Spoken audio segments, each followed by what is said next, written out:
Hi, this is Jenny from myenergyshift.com, and today I'm going to make a frosted cookie. Now, my intentions were to get this done before Christmas so that you could realize there's a really good frosted cookie recipe that's vegan out there. But it didn't happen. I did make them once because I wanted to try out the recipe, but you know, I didn't get a chance to make it. But maybe I'll make them for New Year's, and you'll have the recipe for next year and for the all year, because you know people love frosted cookies no matter what time of year it is, and I love frosted cookies, so I really wanted to find a recipe, and I think I found a good one. Okay, so basically I have already melted some vegan butter. I used Earth Balance, non-GMO. Now I will talk about there are some things in here that are probably GMO. You know, I'm not perfect, and sometimes it's hard to find every little ingredient to be non-GMO, because corn is GMO pretty much, and it is in everything. So, but not a lot in this recipe. Okay, so what I'm going to do is I'm going to put my sugar, my brown sugar. So it calls for a half a stick of the vegan butter, or half a cup, which is one little stick of the vegan butter. Then it calls for a half a cup of organic cane sugar. I got this, Florida Crystals. I think this is pretty readily available, organic, and also non-GMO. I mean, if it's organic, it's going to be non-GMO. And the little butterfly is always what you want to look for, if you can find it. So I'm going to dump that in there. Brown sugar, I have a 1/4 cup. Again, organic, it can be found. You gotta look for it. 1/4 cup. It's gonna come out. Come on. Being stubborn, it's very sticky brown sugar. There we go. And it doesn't have the consistency of regular brown sugar, but I'm okay with that. Then we have the pumpkin puree. Now this is what's gonna act as the egg in this particular recipe. So a while back at Thanksgiving time, I cooked a pumpkin down, and it calls for a 1/4 cup of puree. Now you can get the kind in the can. I was going to cook a pumpkin anyway, so I decided I wanted to make this recipe, so I set it aside. So I'm going to dump that in there. And again, this is kind of the binder that holds things together a little bit, one of them. And you really don't even know it. Now these are going to be pristine white sugar cookies. No, they're not, because it's got this pumpkin in it, but really it's hardly noticeable. And the cookies held up really well. Now these are not ones that you can roll them out and cut out shapes if you want to, but they recommend that you roll it out, you roll it out and you make the shape and then put it in the freezer, refrigerator, get it cold, and then bake it. I didn't want to go through all the hassle, so I'm doing it a little bit different. I'll show you in a minute. Okay, so we got everything in there that it needs, and I'm going to beat it for 1 minute. Alright, so I've been beating it for about 1 minute. Just want to make sure that you get out all those chunks of the brown sugar. I mean, no matter what kind of brown sugar you're using, you always have to worry about that. Okay, now it calls for using a sifter. I don't know about you, but I've never owned a sifter. I remember my mom having one as a kid, when I was a kid. I don't have a sifter, and so if you don't have a sifter, just get a strainer and you sift it out that way. And I just put it on this container so it doesn't make a mess.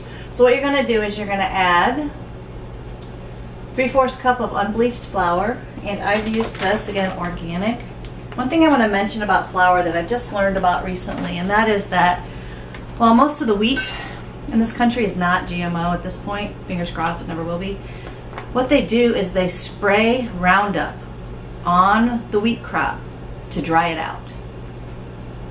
So it just makes me very sad that they coat a non-GMO product with Roundup, which they probably did anyway, but anyway, it's organic, so it's not going to have that on there.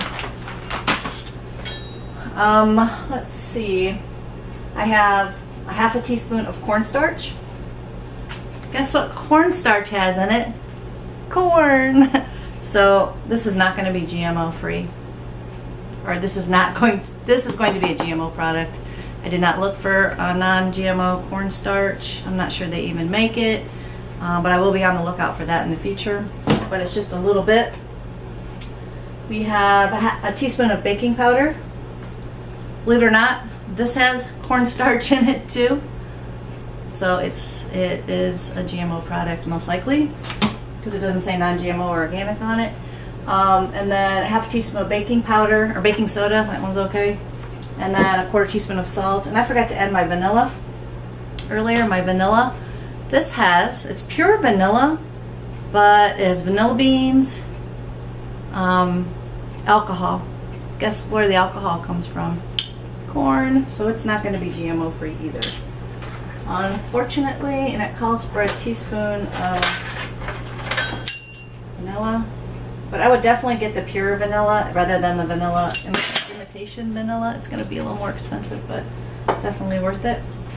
All right, I'm going to mix this together real quick, and then I'm going to put my dry ingredients in there. I'm just going to sift it through like this until it all sifts through, and then I'll show you the dough. Okay, I put all my flour products in there, and it wants just like 1 to 2 teaspoons of a non-dairy milk. And you'll notice that the dough's kind of dry, so you're going to need a little bit of that plant-based milk. And I'm not even going to measure it out. I'm just going to wing it. But you'll see as it comes together. It's a cookie dough. Back in a flash. Okay, I got my dough all ready, and I have tasted it a little bit. When I was a kid, I ate so much cookie dough. It's just ridiculous. It was one of my favorite things in the whole world, and it still is. But you know, they always are concerned with, oh, you're eating raw eggs. And I mean, as a kid, and back in the day, no one ever thought about that. But I can eat this, but no problem. No eggs to worry about. All right, so it recommends putting it in the freezer for 15 minutes or the refrigerator for about an hour and a half. I'm going to go with the 15-minute freezer route. Just chills the dough. It makes it much easier to either roll out or form into spheres, which is what I'm going to do. So back with you after that process has taken place. All right, so these have been chilling in the freezer for about 15 minutes, very cold. So I'm going to roll them out into little balls. Okay, I got them all rolled out. Last time, I don't know why I did this, but I stuck them back in the freezer for about 15 minutes after I rolled them into little balls before I baked them. I think because the directions say if you're going to roll them out, to roll them out between 2 pieces of wax paper, and then to cut the shape and then freeze them for 10 minutes before baking. I think they just spread out too much, so I was afraid they were going to spread out too much, but I realized they stayed too much into a little ball. They did go out a little bit, but I wanted them to be spread out more, so this time I'm just going to stick them right in the oven after just freezing them for 15 minutes, and so we'll see how they turn out a little bit. Alright, so here they are. They baked for about 15 minutes at 350.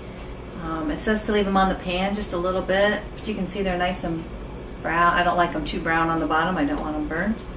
And I would say they flattened out a little bit more than when I froze them last time in the ball phase. But I will get ready. I'm going to cool them off and then we'll frost. Okay, so my cookies have cooled, and what I've done is I had 1 stick of the vegan butter, and then I just sifted some powdered sugar by dumping it in my strainer and putting it over there. 2.5 to 3 cups, and just a little splash of plant-based milk, and I'm going to whip them up now. Okay, I got it whipped up. To say I made quite a mess with the powdered sugar. But it is ready to go. I do want to say something about the powdered sugar. It contains cornstarch, so it's not a GMO-free product unless you find GMO-free powdered sugar. And to be honest, I've never looked. I've had this for a while. Need to use it up, but be careful. It does contain cornstarch, so look for GMO-free if you can. I'm going to frost the cookies, show them what you look like, and then eat one, and they're going to be so good. Alright, so I got them all frosted, and I went ahead and put sprinkles on them because it is Christmas Eve right now. It made just shy of 2 dozen cookies, and let me taste this.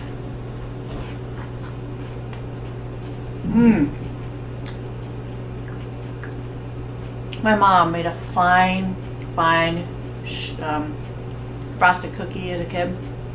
when I was a kid, but these are definitely a close second. No animals harmed in this, just corn. Corn was the only thing that was harmed. I'm making it GMO. And some of the products that I use, but not very many. Alright, so would love to hear your feedback. I'll put a link to the recipe down below, and let me know if you like it.